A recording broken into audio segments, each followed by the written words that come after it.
இன்னொரு சுவாரஸ்யமான தகவல் நாம் ஏற்கனவே சொல்லியிருக்கிறோம். அண்ணாமலை களத்திலே இல்லை, அண்ணாமலை தேர்தலிலே தமிழகத்திலே பாஜகவுடைய முகமாக இருக்க மாட்டார். கிட்டத்தட்ட அவர் ஓரங்கட்டுப்பட்டு விட்டதாக தான் தெரிகிறது. ஏன்னா அண்ணாமலை பற்றிய கருத்துக்களை குறித்து இந்த பாஜக இப்போ இருக்கிற பாஜக தலைவர்கள் கிட்ட எல்லாம் கேட்கும்போது பார்த்தீங்கன்னாக்கா அவங்க அண்ணாமலை தனிப்பட்ட கருத்து ஏதோ அவருக்கும் கட்சிக்கும் சம்மந்தமே இல்லை அப்படிங்கிற போல தான் பேசிக்கிட்டு இருக்கிறார்கள். இதிலே அண்ணாமலை ஆதரவாளர்கள் அவங்க ஒரு மாதிரி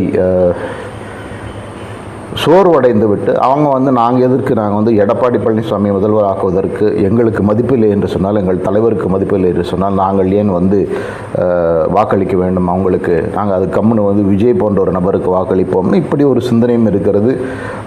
இதை சர்வேக்களுமே கூட காட்டுது. அதாவது நியூட்ரல் ஓட்டர்ஸ் நிறைய பேர் அண்ணாமலை பாஜகவில் இப்பொழுது முக்கியத்துவம் பெறாதனால் அவங்க விஜய்க்கு வாக்களிப்போம் என்று சொல்லுகிறார்கள்.